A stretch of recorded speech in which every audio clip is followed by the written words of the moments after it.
The Vikings, often romanticized for their daring explorations and rich mythology, also earned a fearsome reputation for their ferocity. Beneath the surface of their seafaring conquests lies a world of calculated cruelty and merciless brutality.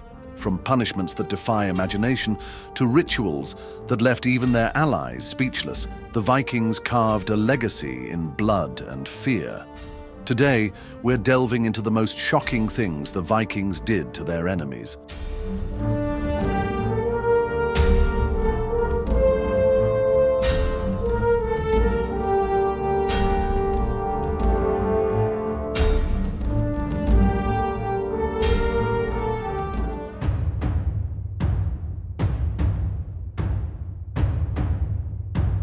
The Vikings didn't just raid for gold and silver, they targeted people too. Enslaving captured villagers was a cornerstone of their economy. Men, women, and children were shackled and marched to bustling slave markets in places like Dublin or Hedeby, where they were sold to the highest bidder. Slaves, or thralls, were commodities, expendable laborers who could be traded, gifted, or even sacrificed. For the captives, life as a thrall was brutal and degrading. Many were taken from coastal villages in Britain, Ireland, and Francia, often during lightning-fast Viking raids that left entire communities in ruins. Those deemed unfit for labor were sometimes left behind to starve, while the healthy and strong faced a grueling existence of servitude. On Viking ships, thralls were crammed into tight spaces, chained for weeks, and given just enough food and water to survive the journey. Their suffering didn't end upon arrival. Thralls worked tirelessly on Viking farms or were shipped off to the farthest reaches of the known world. Evidence suggests that Viking traders had connections as far as the Byzantine Empire and the Middle East, where slaves fetched enormous sums. For the Vikings, human lives were just another form of wealth, and their enemies paid the price.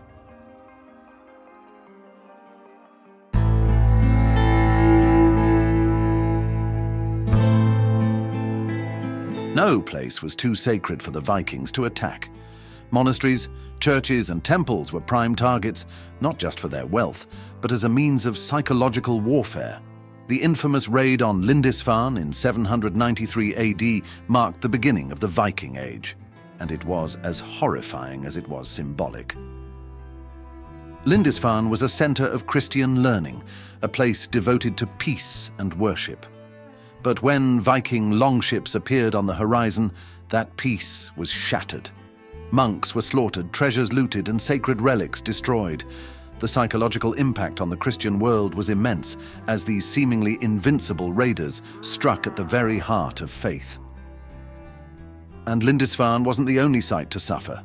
Over the years, countless monasteries and religious centers across Europe were pillaged. To the Vikings, these raids served two purposes.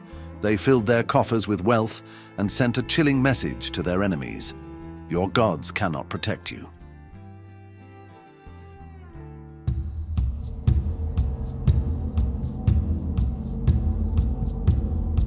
Among the most chilling tales from the Viking sagas is the torture method described in Hrafnkel's saga.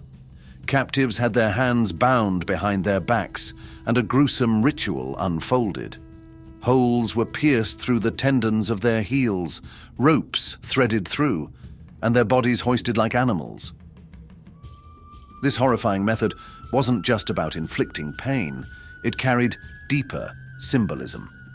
The victim, suspended like meat, became a literal representation of being stripped of life and dignity. Their prone bodies mirrored the animals the Vikings butchered for sustenance. While this account may have been exaggerated or symbolic, its underlying message is clear. To cross a Viking was to risk becoming a living warning to others. Interestingly, in this saga, the victim, Hrafnkel, was eventually cut down and allowed to live, destitute, humiliated, and consumed by a burning desire for revenge. Even when sparing an enemy, the Vikings found ways to ensure their suffering continued long after the act was done.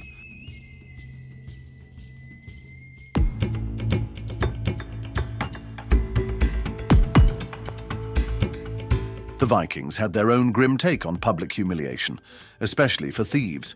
According to Sweden's Bjarki laws, those caught stealing on trading voyages faced a brutal ordeal.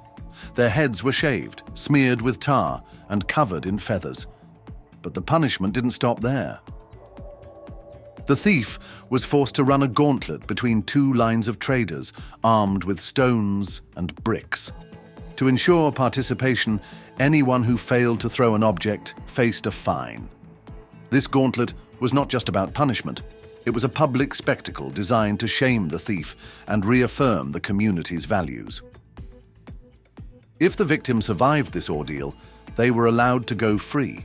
But survival was far from guaranteed. The tarring and feathering served as both punishment and a deterrent, ensuring that Viking law remained respected, even on the high seas.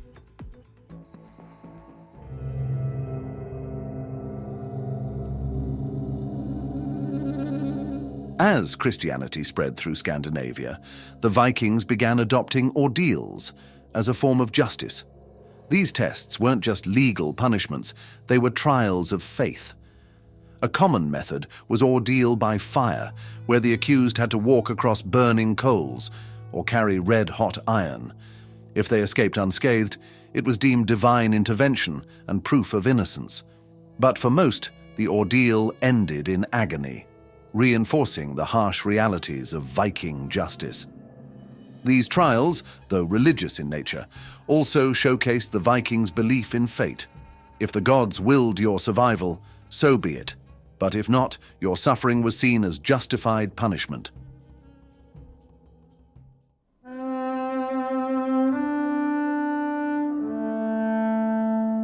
In Viking societies, punishments often matched the crime and the offender's status. Thralls who committed murder faced particularly gruesome fates. The Grey Goose laws of medieval Iceland decreed that a thrall who killed their master and fled would have their arms and legs amputated, leaving them alive as a crawling warning to others. Even free men and women weren't immune to harsh punishment.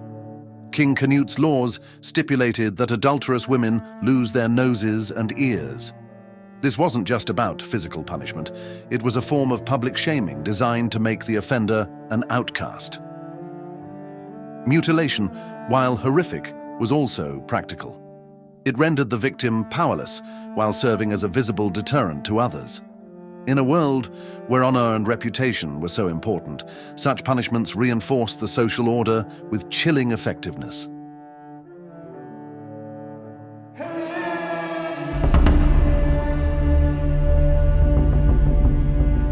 In the early medieval Norse world, the question of justice often took on a personal and visceral dimension.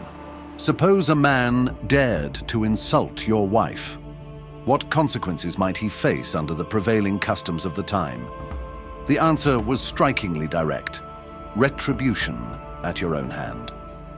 A common method for resolving such disputes was through a formal duel known as a holmgang. In the realms of Sweden and Denmark, these duels carried a grim weight. For the challenger, surrender was not always a simple or safe option. Even if a man submitted or spilled his blood first, his opponent might still demand a more severe reckoning, often a deadly one. Yet there existed an unusual, albeit humiliating avenue for escaping with one's life: the infamous cow rodeo. The process was as peculiar as it was perilous. Into the dueling arena, where blood and honor had already been contested, a cow was led forth. Its tail was shaved and slathered with grease to ensure a slippery grip, while the man's own shoes were similarly coated to further complicate his task. To make matters worse, the cow was agitated, flogged and prodded until it was brimming with fury. The test began with a simple yet harrowing challenge. The man had to seize the cow's tail and hold on for a specified duration as the enraged beast bucked, thrashed, and charged wildly around the arena like a tempest. Should he succeed in maintaining his grip, his life would be spared. As a strange sort of consolation prize, the man would also be granted ownership of the very cow that had served as his unlikely savior.